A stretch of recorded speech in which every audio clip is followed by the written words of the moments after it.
When we look to Budget 2025, it's important to consider that personal tax rates do have a direct impact on the cost of employment. Wages have risen across a number of industries over the last number of years as a result of inflation, but also kind of high employment rates. And as a result, workers are finding themselves being pulled into the higher tax bracket and as a result paying a higher tax rate overall.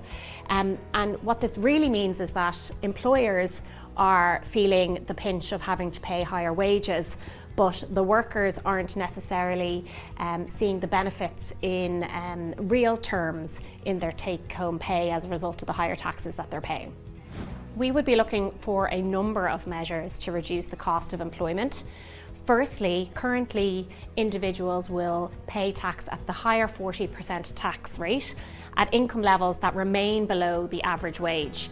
This, coupled with the fact that our 40% tax rate is high by international standards, can act as a deterrent for individuals seeking additional work opportunities or promotion.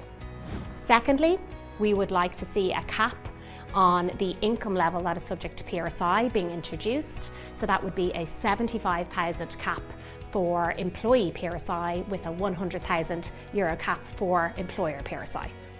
What's really interesting actually is the recently published tax and strategy group papers on income tax say that 40% of the income tax collected to date this year are coming from employees of multinationals, both Irish and foreign-owned multinationals, but that's certainly showing some level of dependency on one part of the labour market.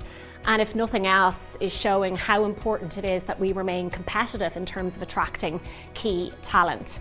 So in Budget 2025, what we're looking for is a number of measures to enhance or improve our attractiveness, and a couple of these would include making amendments to the Special Assignee Relief Programme, or SARP for short, such as removing the 1 million earnings cap, increasing the length of the relief from 5 years to 8 years for non-domiciled individuals, and lastly, making the relief available for direct hires.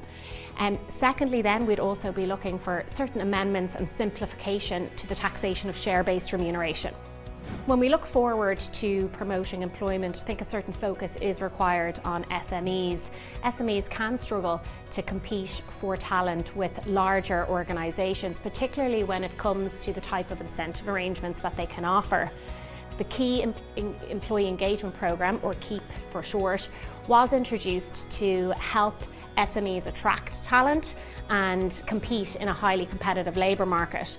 Unfortunately though, as it is drafted, KEEP doesn't really cater for all corporate structures and all working arrangements. So in Budget 2025, we are looking for a number of amendments to KEEP in order to make it more effective and to place SMEs on a level playing field.